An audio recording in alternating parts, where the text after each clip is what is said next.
মুরগির বাচ্চাতে খাবারে ঔষধ, লেবার, তুষ, ইলেকট্রিক খরচ সম্পূর্ণ মিলে প্রায় 2 লক্ষ টাকার মতো। যদি সব কিছুই টোটালে সে নগদে করতে পারে ডেফিনেটলি আপনার লাভ হবে ইনশাল্লাহ। প্রিয় দর্শক বন্ধুগণ, আসসালামু আলাইকুম। নিখাত অ্যাগ্রো ভিলেজের নতুন একটি পর্বে আপনাদের সবাইকে স্বাগত জানাচ্ছি। দর্শক বন্ধুগণ, বর্তমান সময়ে ব্রয়লার মুরগির পাশাপাশি সোনালী মুরগিও কিন্তু আমাদের দেশে ব্যাপকভাবে পালন শুরু হয়ে গেছে। এর কারণ হলো সোনালী মুরগি আমাদের দেশীয় আবহাওয়া যেটা আছে সেই আবহাওয়ার সাথে খুব সহজেই ম্যাচিং করে নেয়, যার কারণে এটার রোগবালাই কম হয়। আর এই একটা মাত্র কারণে আমাদের দেশে সোনালী মুরগির প্রোডাকশন কিন্তু দিন দিন বেড়ে চলেছে। তো আজকের পর্বে আমরা জানবো 1000 সোনালী মুরগি পালনে খরচ কত হবে এবং 1000 সোনালী মুরগি কতদিন পালতে হবে এবং 1000 সোনালী মুরগিতে কত টাকা বেনিফিট হবে। দর্শক বন্ধুগণ, আমার পিছনে যে খামারটা দেখতে পাচ্ছেন এই খামারটা হলো প্রিন্স ভাইয়ের। আজকে আমরা প্রিন্স ভাইয়ের খামারটা ভিজিট করব এবং প্রিন্স ভাইয়ের সাথে কথা বলবো এবং তার কাছ থেকে বিস্তারিত জানার চেষ্টা করব যে 1000 সোনালী মুরগি পালতে অ্যাকচুয়ালি কত টাকা খরচ হয়, কোন কোন পারপাসে কত টাকা খরচ হয় এবং 1000 সোনালী পালন শেষে কতদিনে সেটা বিক্রি হয় এবং কত টাকা লাভ হয়। সো দর্শক বন্ধুগণ, টোটাল বিষয়টা জানার জন্য আপনারা ভিডিও শেষ পর্যন্ত আমাদের সাথেই থাকুন। আশা করছি আপনাদের অনেক উপকারে আসবে।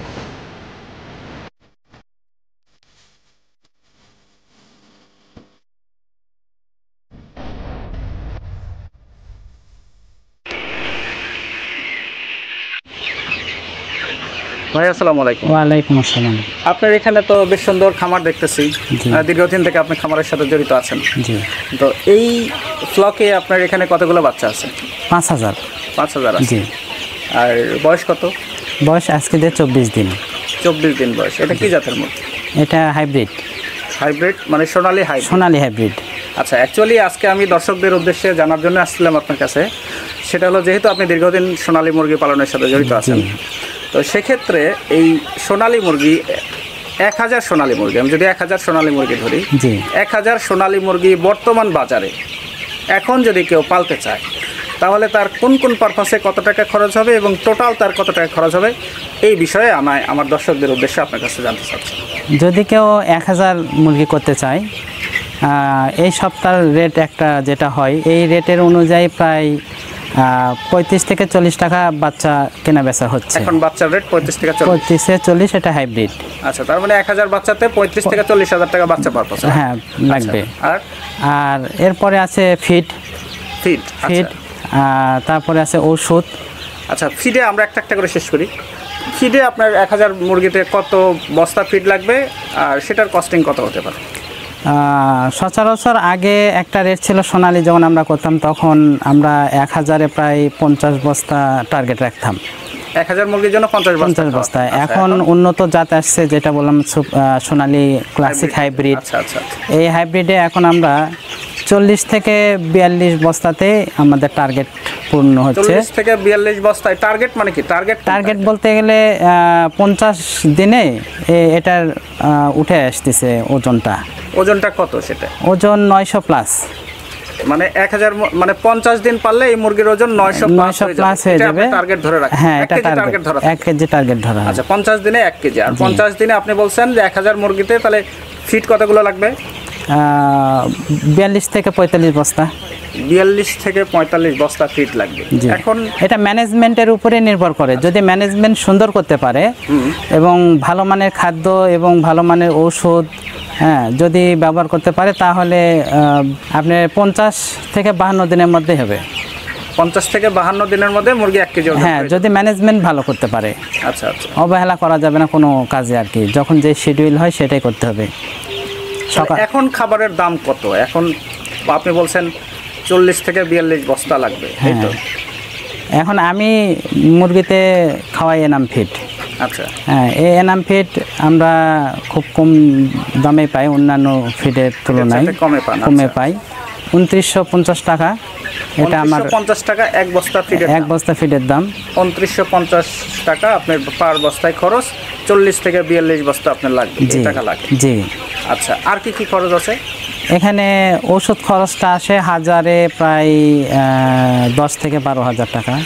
10-12 হাজার টাকা মেডিসিন? এটা আমরা সর্বোচ্চ মেডিসিন ভ্যাকসিন যদি কোনো খারাপ কোনো সমস্যা যদি না আসে এর চাইতে কম ইয়েতেও সম্ভব। মানে বড় ধরনের কোনো ব্লকে যদি ডিস্টার্ব না হয়, গাম্বুরা কিংবা রানী ক্ষেতের এই জিনিসটা যদি না হয় তাহলে অল্প খরচে আসবে, আরও কম খরচ হবে। আরো কম খরচ আছে। জি। আচ্ছা, আর কি ধরনের খরচ আছে? অন্যান্য খরচের মধ্যে ইলেকট্রিক খরচটা আছে, যেহেতু হিট দিতে হয় এই বাচ্চাতে, সেক্ষেত্রে ইলেকট্রিক খরচ 1000-এ প্রায় 1003 টাকা আসবে হয়তো বা। 3000 টাকা ইলেকট্রিক হ্যাঁ, খরচ আছে। আবার সিজনাল ব্যাপার আছে, যদি গরমের সময় হয় তাহলে কম লাগবে, শীতের সময় বেশি লাগবে। একটু বেশি লাগবে আর কি। আচ্ছা, হ্যাঁ, লেবার কস্টটা আসবে 1000-এ, সে নিজেও যদি করে তারপর তো তার একটা শ্রম আছে, শ্রম আছে, শ্রমের দাম সেক্ষেত্রে 7 থেকে 8000 টাকা ধরা যায়। 7-8000 টাকা। জি, লেবার খরচটা ধরা যায়। মুরগির বাচ্চাতে খাবারে, ঔষধ, লেবার, তুষ, ইলেকট্রিক খরচ সম্পূর্ণ মিলে প্রায় 2 লক্ষ টাকার মতো। রব্বানী ভাই, জি, তাহলে আমরা তো হিসাব পাইলাম যে আপনার 1000 সোনালী হাইব্রিড মুরগিতে মোটামুটি 2 লক্ষ টাকার মতো আপনি বলছেন খরচ হবে। খরচ হবে। তাহলে আজকের বাজারে যদি মুরগিটা যদি আজকে বিক্রি করা হয়, জি, তাহলে আজকের বাজারে একজন খামারি কত টাকা বাজার পেতে পারে এবং কত টাকা তার লাভ হতে পারে? এখানে যখন আমরা 1000 মুরগির হিসাবটা দিছি, এখানে কিন্তু আরেকটা হিসাব আছে, সেটা হচ্ছে মর্টালিটি, যেটা অসুস্থ ছাড়া অটোমেটিকলি সব হায়াত মতের ব্যাপার আছে। হ্যাঁ, আমরা হয়তো গড় 50 পিস আমরা মাইনাস করলাম। আচ্ছা, 1000 এর মধ্যে 50টা আমার মারা যেতে পারে, এটা বাদ দিয়ে দিলাম। সেক্ষেত্রে 950 পাবো। পিস। তো এটা এই গড় ওজন আসবে 950 গ্রাম সর্বনিম্ন, ভালো ম্যানেজমেন্টের। 950 গ্রাম ম্যানেজমেন্ট ভালো হলো 950 প্লাসও হবে। আচ্ছা, এটা ম্যানেজমেন্টের উপরে অনেকটাই নির্ভর করে এখানে। আচ্ছা, এবং ভালো খাদ্য ওষুধ তো আগে বলছি, সেটা করতে হবে।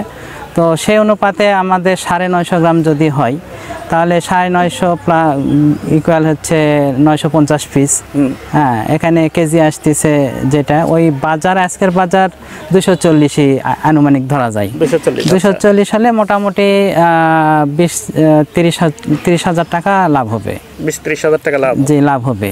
আচ্ছা, এটা আমি আরেকটা জিনিস জানতে চাচ্ছি, বেশিরভাগ খামারি আমাদের যারা আছে তারা প্রান্তিক পর্যায়ে খামারি। জি, আপনি এখানে একটা লেবার কস্টিং আছে, আপনার এখানে ইন্ডাস্ট্রির মতো আপনি কাজ করতেছেন। হ্যাঁ, এখানে খরচ কমানোর আরো অনেক কৌশল আছে। আচ্ছা, সেটা হচ্ছে আমাদের ধৈর্য সহকারে এই মুরগিটা পালন করতে। যেমন আমি বাচ্চা যদি দাম কম পাই, হ্যাঁ, যে ঠিক আছে হঠাৎ করে বাচ্চার দাম কম হয়েছে, তখনই নেওয়াটাই বেটার হবে। তো খামারেরা তো বাচ্চার দাম কমে গেলে নিতে চায় না। না, আমার মনে হয় যে এখন উৎপাদন, ফিড, ওষুধ, লেবার সব একই। এই উৎপাদনটা আহামরি প্লাস মাইনাস হয় না। আচ্ছা, আমাদের মেন টার্গেট এখন বাচ্চাতে। বাচ্চা যদি 5 টাকা করে কম হয়, তাহলে আপনি 1000-1000-এ আপনার আসতেছে 5000 টাকা। এই 5000 টাকা তো আমার সেভ হচ্ছে। তো 5000 টাকা বাচ্চাতে, লেবারে যেখানে 7-8 হাজার টাকা দিতে হবে, সেটাও দিলাম না যদি নিজেই। হ্যাঁ, তো 12-13 হাজার টাকা হলো। এই 13,000 প্লাস আরও যদি ম্যানেজমেন্ট ভালো করে যদি ওষুধে কষ্টটা কমানো যায়, তাহলে এটা আমাদের আলাদা প্লাস। আচ্ছা, আর কেজিতে যেটা আমরা পাবো, এটা দেখছে বাজার এমন আছে 270, 80, 90, 300 লাগে, তখন তো হাই, খুব ভালো একটা লাভবান হওয়া যায়।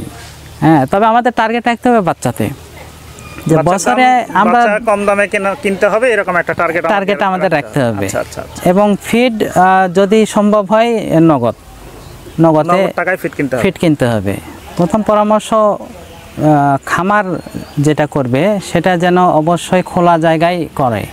আচ্ছা, কোনো মানে চারিদিকে বাড়ি আছে কিংবা এরকম আছে, এরকম জায়গা না, এক কথায় ফাঁকা জায়গায় পর্যাপ্ত অক্সিজেন যেন পাই, সরবরাহ নিশ্চিত করতে হবে। আচ্ছা, এখানে রোগ বালাইটা কম হবে।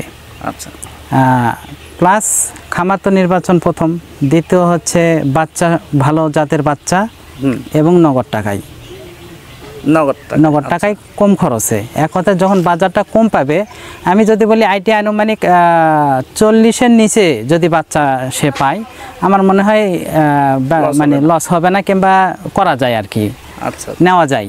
আর কোন দিক হচ্ছে খাদ্য, যে ফিডটা কিনবে অবশ্যই নগদে কিনবে, ওষুধও নগদে কিনবে। হ্যাঁ, যদি সব কিছুই টোটালে সে নগদে করতে পারে, ডেফিনেটলি আপনার লাভ হবে ইনশাল্লাহ। দর্শক বন্ধুগণ, আজকের পর্বে আমরা আসলে 1000 সোনালী মুরগি পালন করতে কত টাকা খরচ হয়, কোন পারপাসে খরচ হয়, এবং 1000 মুরগি কত দিনে বিক্রি হয়, এই বিক্রি করার পরে কত টাকা লাভ হয়, এই সমস্ত বিষয়টাই কিন্তু আজকে আমরা রব্বানী ভাইয়ের কাছ থেকে জানার চেষ্টা করেছি। এবং তিনি যে বিষয়টা পরামর্শ আকারে দিয়েছেন আর কি, সেটা হলো যে যখন কোনো খামারি মুরগির পালন শুরু করবেন, তাকে কিন্তু অবশ্যই তার কাছে ক্যাপিটাল থাকতে হবে। ক্যাপিটাল ছাড়া কিন্তু এই মুরগির খামার করা যাবে না এবং খামার পরিচালনাও করা যাবে না। যদি আপনি নগদ টাকায় বাচ্চা, ফিড, মেডিসিন, আনুষঙ্গিক যে খরচগুলো আছে সব কিছু যদি আপনি নগদ টাকায় ক্রয় করতে পারেন, তাহলে কিন্তু আপনার দিন শেষে আপনার উৎপাদন খরচ কমবে। এবং যেহেতু এটার বড় মুরগির যে বাজার, অর্থাৎ মাংসের বাজার আমরা সবসময় নিয়ন্ত্রণ করতে পারি না, সুতরাং একটা জায়গায় কিন্তু আমরা কিন্তু খুব সহজে নিয়ন্ত্রণ করতে পারি, সেটা হলো ক্রয় করার ক্ষেত্রে। আপনি যখন ফিড কিনবেন কিংবা বাচ্চা কিনবেন, যখন মেডিসিন কিনবেন, তখন যদি নগদ টাকায় যদি সেগুলো কেনেন, তাহলে কিন্তু তুলনামূলক অনেক কম টাকায় সেগুলো আপনি কিনতে পারবেন। এবং যে কম টাকায় এই উপকরণগুলো আপনি কিনলেন, সেটা যদি খরচ যদি কম হয়, তাহলে কিন্তু আপনার উৎপাদন খরচ অনেকাংশে কমে যাবে এবং সব শেষে যখন আপনি বিক্রি করতে যাবেন, তখন কিন্তু আপনার অবশ্যই লাভ হবে। তো দর্শক বন্ধুগণ, আজকের ভিডিওতে আমরা আপনার এই সোনালী 1000 মুরগির উৎপাদন খরচ এবং বাজারের রেট, লাভ লস সব কিছুর আপনাদের হিসাব দেওয়ার চেষ্টা করেছি। আশা করছি ভিডিওটি আপনাদের ভালো লেগেছে। যদি আপনাদের ভিডিওটি ভালো লাগে এবং ভিডিওটি যদি আপনাদের উপকারে আসে, তাহলে অবশ্যই আমাদের চ্যানেলকে সাবস্ক্রাইব করবেন, আমাদের এই ভিডিওতে একটা লাইক করবেন, আর আপনার যে বন্ধুগণ আছে যারা এই সেক্টরের সাথে জড়িত হতে চাচ্ছেন, তাদের মাঝে ভিডিওটা শেয়ার করে দেবেন। দেখা হবে অন্য কোনো পর্বে অন্য কোনো বিষয় নিয়ে। সে পর্যন্ত সবাই ভালো থাকবেন, সুস্থ থাকবেন, এই প্রত্যাশায়। আল্লাহ হাফেজ।